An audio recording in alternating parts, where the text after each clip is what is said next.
નમસ્તે વિદ્યાર્થી મિત્રો, ફૂલકાસાગર યુટ્યુબ ચેનલમાં આપનું હાર્દિક સ્વાગત છે।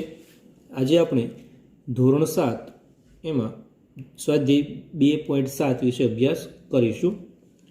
તો પ્રશ્ન નંબર 1 શોધો। તો આગળના વિડીયોની અંદર પણ આપણે શોધો સૂચનાના દાખલા શીખી ગયા। તો ત્યારે ગુણાકારના દાખલા હતા, હવે આપણે આવે છે ભાગાકાર। પહેલો દાખલો 0.4 ભાગ્યા 2। તો ભાગાકારના દાખલા હોય ત્યારે સૌપ્રથમ આપણે હંમેશા દશાંશ ચિહ્ન દૂર કરવાનું, એટલે કે પોઈન્ટ દૂર કરવાનું। 4 છેદમાં કેટલા લખીશું? તો આપણે આગળ શીખી ગયા કે પોઈન્ટ પછી જેટલા અંક હોય તેટલા શૂન્ય છેદમાં આવે, એટલે એક શૂન્ય આવે, એટલે કે 10, અથવા પોઈન્ટ પછીનો પહેલો અંક એટલે દશાંશ એટલે કે 10 છેદમાં આવે। હવે અહીંયા 2 આપેલા છે, એક સ્ટેપ આપણે વધારીએ, 2 એમને મૂકી દઈએ। હવે કોઈ પણ સંખ્યાના છેદમાં કંઈ ન હોય તો કેટલા હોય છે? તો કે 1। પહેલું સ્ટેપમાં શું કર્યું? ખાલી આપણે દશાંશ ચિહ્ન દૂર કર્યું।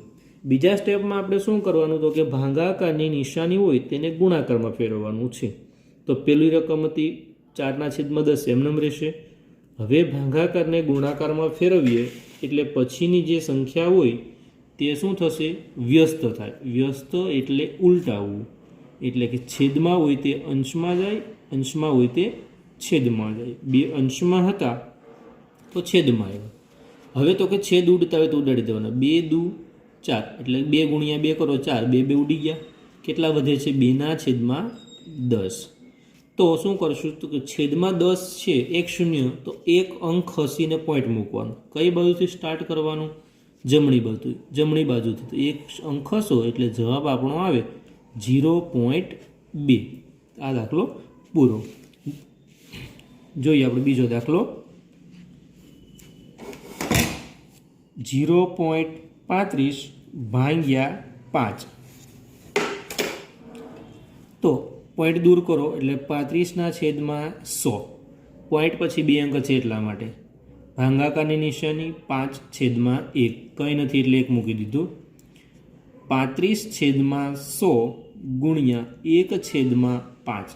જો ગુણાકાર ફરજિયાત કરવાનો અને પછીની વ્યસ્ત સંખ્યામાં ફેરવવાનું। હવે 7×5 = 35, 5 5 ઉડી ગયા, કેટલા વધી? તો કે 7/10, સોરી 100। તો 2 અંક ખસવાના છે, 1 અને 2 ખસો, 1 અને બીજો અંક નથી એટલે 0, પછી પોઈન્ટ એટલે 0.07। આ આપણો જવાબ। દાખલા નંબર 3 2.48 ભાગ્યા 4, એટલે કે 248/100, પોઈન્ટ પછી 2 અંક છે એટલા માટે। 4 એમને એમ, 4/1। હવે તો કે 248/100 ગુણ્યા 1/4, વ્યસ્ત થઈ ગયું એટલે 4 છેદમાં આવી ગયા। તો હવે શું કરશું? તો કે 248/4 કરો તો કે 6 ચોકું 24 ને 4 દુ 8, એટલે કે 62 ચોકું 448 થાય। તો 4 4 ઉડી ગયા એટલે 62 વધ્યા, તો 62/100। 1 અને 2 અંક ખસવાનું છે, 2 શૂન્ય છે, 1 અને 2 ખસો એટલે 0.62 જવાબ આવે। હવે તમને સમજ પડી ગઈ છે। છેલ્લો એક દાખલો હવે જોઈએ 65.4 ભાગ્યા 6। તો 65 અને 4 એટલે કે 654/10। ભૂલથી દર વખતે 100 ન લખાઈ જાય, પોઈન્ટ પછી એક જ અંક છે, ભાગ્યા 6/1। તો 654/10 ગુણ્યા 1/6। તો હવે શું કરશું? તો કે 654/6 રફકામમાં કરવું પડે તો આપણને ખબર પડશે કે 6 એકુ 6, બરાબર છે। હવે અહીંયા 5 અને 4 છે, તો 6 ઘડિયામાં 5 ન આવે તો ભાગ ન ચાલે એટલે 0, અને 9 6 54 એટલે 109 ગુણ્યા 6 કરો એટલે 654 થાય। તો 6 ઉડી ગયા, 109/10। હવે છેદમાં એક શૂન્ય છે તો એક અંક ખસીને પોઈન્ટ મૂકો એટલે કે 10.9 જવાબ આવે। હવે 4 દાખલા છે તમારા હોમવર્કમાં કરવાના છે। 4 રકમ અહીંયા લખેલી છે કે જે આના પરથી તમને આવડી જશે।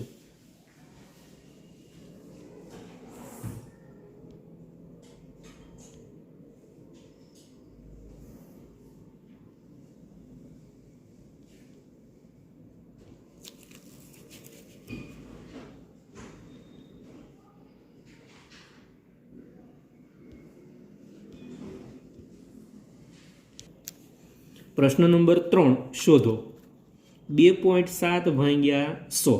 તો આગળના વિડીયોમાં આપણે જોઈ ગયા કે 100 વડે ગુણાકાર હતો, 100 વડે ભાગાકાર આવી ગયો જગ્યાએ. હવે પછી શું છે તો 100 વડે 1000 વડે ભાગાકાર આવશે. તો પહેલાં 27/10 પોઈન્ટ દૂર કર્યું, ભાગાકાર કરી 100/1. 27/10 ભાગાકારને ગુણાકારમાં 1/100 વ્યસ્ત થઈ ગયું. હવે છેદ ઉડે એમ નથી તો અંશનો સાથે ગુણાકાર એટલે કે 27 × 27/10 100 સાથે ગુણાકાર એટલે કે સીધા શૂન્ય મૂકી દેવાના. કેટલા તો કે જેટલા હોય તેટલા. તો હવે છેદમાં કેટલા શૂન્ય આવે છે તો 1, 2 ને 3. તો 1, 2 ત્રીજો અંક નથી એટલે 0 પછી પોઈન્ટ તો કે 0.027 આ આપણો જવાબ. અથવા ગુણાકારમાં આપણે અથવામાં તમને એક શીખવાડ્યું હતું કે ટૂંકમાં કેમ કરવું. તો ત્યારે આપણે કીધેલું હતું કે ગુણાકાર હોય ત્યારે પોઈન્ટની જમણી બાજુ ખસવાનું, જેટલા શૂન્ય હોય તેટલા. અહીંયા આપણી રકમ છે 2.7 ભાગ્યા 100. ફરી એક વખત ગુણાકાર હોય ત્યારે જમણી બાજુ કીધું હતું, તો ભાગાકાર હોય ત્યારે કઈ બાજુ ખસવાનું? ડાબી બાજુ. કેટલા અંક તો કે જેટલા શૂન્ય હોય તેટલા જ. આ રકમ આપણે હતી 27 લખી દઈએ પહેલાં. કેટલા અંક ખસવાનું છે? અહીંયા 100 છે તો 2 શૂન્ય. કઈ બાજુ? ડાબી બાજુ. ક્યારે? તો કે ભાગાકાર હોય તો જ, ગુણાકાર હોય તો જમણી બાજુ. ડાબી બાજુ ખસવાનું છે. ક્યાંથી? તો કે પોઈન્ટ પછી. તો પોઈન્ટ પછી એક અંક છે 2, હજી એક અંક છે કાંઈ નથી એટલે શૂન્ય અને પછી પોઈન્ટ. તો આ ટૂંકમાં જવાબ આ રીતે પણ લાવી શકાય. ફરી એક વખત પોઈન્ટ પછી 2 અંક ખસવાનું, પણ ભાગાકાર હોય તો ડાબી બાજુ. તો આટલી ગણતરી કરવાની જરૂર પડે નહીં. પણ આનો ઉપયોગ આપણે ખાલી જગ્યા વિકલ્પ હોય તેમાં કરી શકાય. 2 માર્ક્સના દાખલા હોય તો આપણે ગણતરી કરવી પડે. જોઈએ હજી એક દાખલો. 0.3 ભાગ્યા 100 એટલે 3/10 ભાગાકાર છે 100/1. 3/10 ગુણ્યા 1/100 વ્યસ્ત થઈ ગયું. તો છેદ ન ઉડે, 3 એકુ 3/1000. યાદ રાખજો 10 વડે હોય, 100 વડે ભાગાકાર કે 1000 વડે ત્યારે આપણે છેદ નહીં ઉડે, અંશનો સાથે ગુણાકાર કરી દેવાનો. 1, 2 ને 3 અંક ખસવાનું છે, 3 મૂકી દીધા. એક અંક થયો, બીજો અંક અને ત્રીજો અંક પછી પોઈન્ટ આગળ 0. 0.003 જવાબ આવે. ટૂંકમાં એક વખત હજી એક વખત અથવાળી રીત કરાવી દઈએ. 0.3 ભાગ્યા 100 તો આપણે 3 પહેલાં મૂકી દીધા. કેટલા અંક ખસવાના છે આપણે? 2 અંક. કઈ બાજુ? પોઈન્ટની ડાબી બાજુ. પોઈન્ટની ડાબી બાજુ કંઈ નથી એટલે એક અંક એટલે 0 મૂકીએ અને બીજો અંક ફરી 0 કારણ કે 2 અંક ખસવાનું છે. 2 શૂન્ય આવી ગયા પછી પોઈન્ટ 0.03.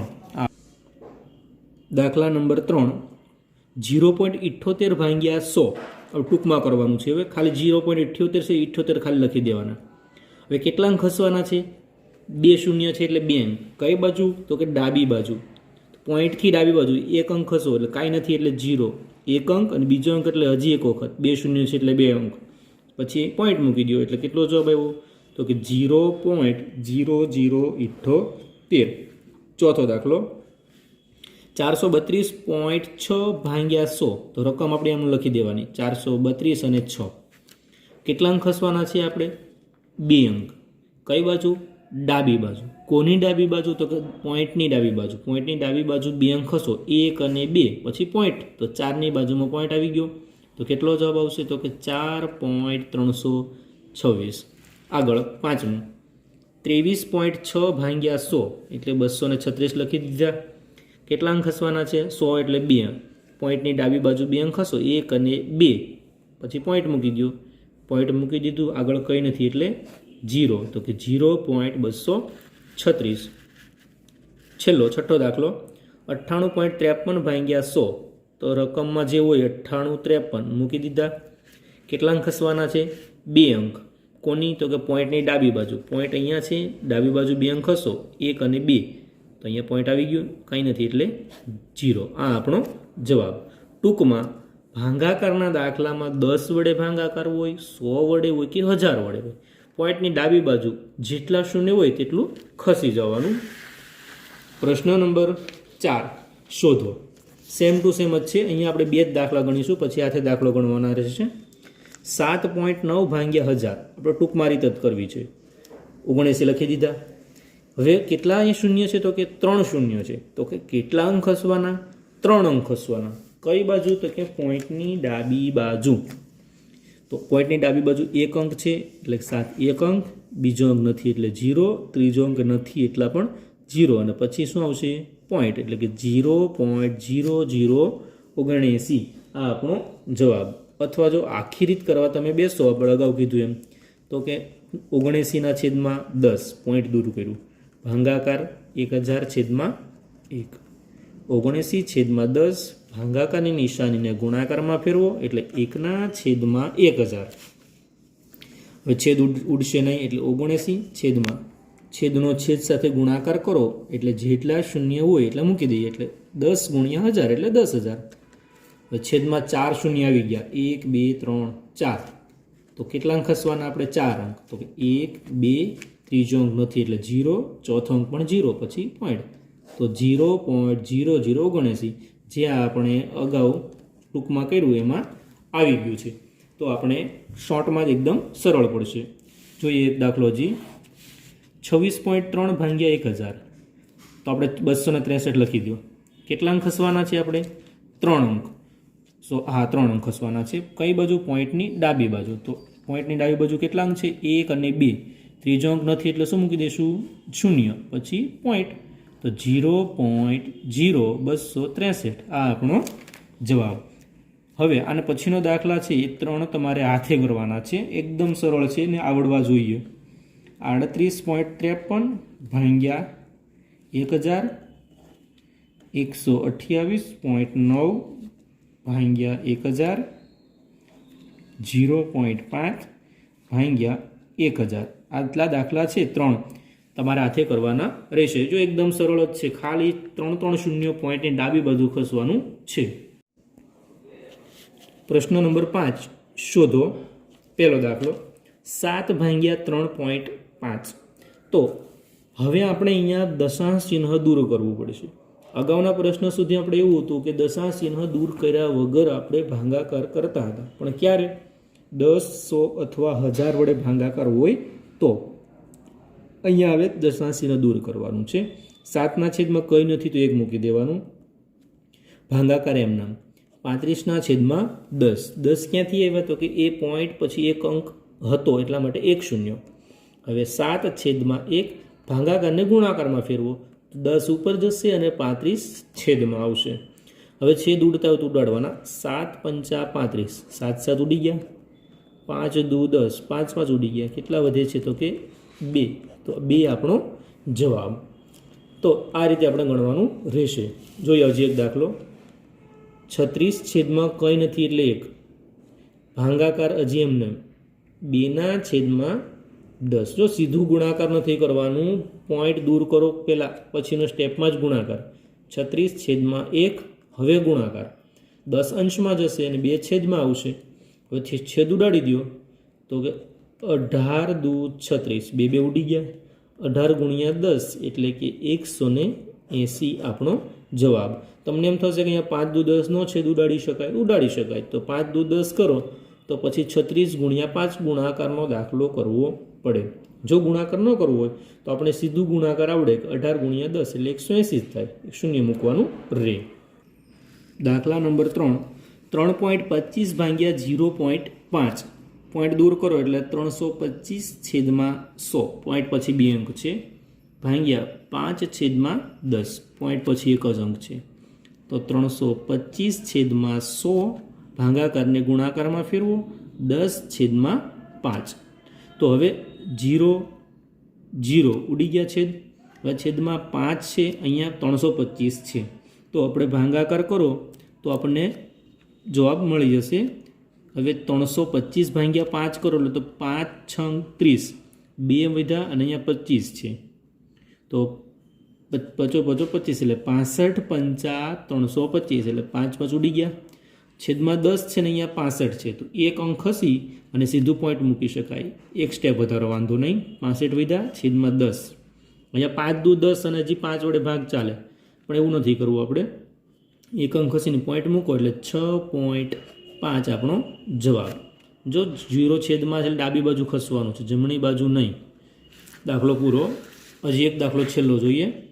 30.94 ભાગ્યા 0.7. તો કે 30/94 ભાગ્યા 7/10. પોઈન્ટ પછી એક છે એટલે 10, બે અંક છે એટલે 100. તો કે 30/94 ગુણ્યા 10/7 વ્યસ્ત કરી દીધું. 0 ઉડી ગયા. હવે 3094 ભાગ્યા 7 કરો એટલે કેટલા થશે? ભાગાકાર કરી જુઓ એટલે 342 ગુણ્યા 7 કરો તો 3094 થાય. 7 ઉડી ગયા એટલે કેટલા વધે? તો કે 342/10. તો સોરી 442, 342 નહીં, અહીંયા પણ 442. એક અંક ખસીને પોઈન્ટ મૂકી દો એટલે કેટલા આવે? તો કે 44.2. આ આપણો જવાબ. યાદ એટલું રાખવાનું કે પોઈન્ટવાળી રકમ બીજી હોય એટલે આપણે ભાગાકારની નિશાની દૂર કરવી પડે અને દશાંશ ચિહ્ન પણ દૂર કરવું પડે. જો 100 વડે 10 વડે હોય તો જ આપણે સીધું ડાયરેક્ટ કરી શકાય. હવે 4 દાખલા ગણાવ્યા છે અને 4 દાખલા તમારે હોમવર્કમાં ગણવાના રહેશે, જે આની જેમ જ છે. એ લખી દો અહીંયા હોમવર્ક. 0.5 ભાગ્યા 0.25, 7.75 ભાગ્યા 0.25. દાખલા નંબર 7. 76.5 ભાગ્યા 0.15 અને છેલ્લો દાખલો 8મો 37.8 ભાગ્યા 1.4. સોરી, હજી એક 10મો દાખલો છે. 2.73 ભાગ્યા 1.3. પ્રશ્ન નંબર 6. એક વાહન 2.4 લીટર પેટ્રોલમાં 43.2 કિમી અંતર કાપે છે. એક ગાડી છે, એ 2.4 લીટર પેટ્રોલ નાખો ગાડીની અંદર તો 43.2 કિલોમીટર જેટલું અંતર કાપે. તો 1 લીટર પેટ્રોલમાં વાહન કેટલું અંતર કાપશે? સૌપ્રથમ તો રકમ પરથી આપણને ખ્યાલ આવી જાય કે પહેલાં પેટ્રોલ વધારે હતું તો 43.2 અંતર કાપ્યું. તો હવે પેટ્રોલ કેટલું છે? ઓછું, 1 જ લીટર છે. તો આપણો કેટલું અંતર કાપશે? તો કે 43.2 કરતાં ઓછું, કારણ કે પેટ્રોલ ઓછું નાખ્યું તો ગાડી પણ ઓછું ચાલવાનું છે. તો જોઈએ કે સૌપ્રથમ આપણે શું કીધું કે 2.4 લીટર. તો 2.4 લીટર પેટ્રોલ નાખે તો પેટ્રોલ નાખવાથી કેટલું અંતર કપાય છે? તો કપાતું અંતર બરાબર 43.2 કિલોમીટર. તો હવે કેટલું પેટ્રોલ નાખે છે ગાડીમાં? 1 જ લીટર. 1 લીટર પેટ્રોલ નાખવાથી કપાતું અંતર, 2 લીટર મતલબ ઉપરનો શબ્દો એનું એ જ વંચાય. તો કેટલા એટલે કે પ્રશ્નાર્થ ચિહ્ન. તો આપણે આને ત્રિરાશિ કહેવાય કે 3 માહિતી આપી છે, ચોથી માહિતી આપણે શોધવાની છે. તો હવે આપણે શું કરવાનું? ક્રોસ ગુણાકાર કરવાનું. ક્રોસ ગુણાકાર એટલે આ એક એની સામે કઈ સંખ્યા આપી છે? 43.2, એનો ગુણાકાર. તો કે 43.2 એટલે પોઈન્ટ દૂર કરો 43.2 એટલે છેદમાં 1 શૂન્ય આવવાનું છે. પોઈન્ટ પછી એક અંક છે એટલે કે છેદમાં 1 શૂન્ય એટલે 10. એને ગુણ્યા એક સંખ્યા આપી છે 2.4. 2.4 એટલે કે 24. 24 છે એમાં પણ એક આલોક દૂર કરો એટલે 10 આવ્યા. પરંતુ આખો ભાગ અંશ કહેવાય ને આખો ભાગ આ છેદ કહેવાય. તો છેદમાં છેદ ક્યાં જશે? અંશમાં લખવાનું. છેદ ઉપર લખવાના છે, અહીંયા લખવાના નથી. તો આપણે હવે છેદ ઉડાડવાનો. તો કે 10 ઉડી ગયા. કેટલા વધે? તો કે 432/24. 432 ભાગ્યા 24 કરો એટલે 18 ગુણ્યા 24 એટલે 432 થાય. 24 ઉડી ગયા. કેટલા વધે? તો કે 18. તો 18 શું છે આપણું? કિલોમીટર. તો તેથી કરીને લખી દેવાનું કે 1 લીટર પેટ્રોલથી 18 કિમી અંતર કપાશે. તો અહીં આપણું સ્વાધ્યાય 2.7 પૂર્ણ થાય છે અને ચેપ્ટર નંબર 2 એ પણ પૂર્ણ થાય છે. જય હિન્દ.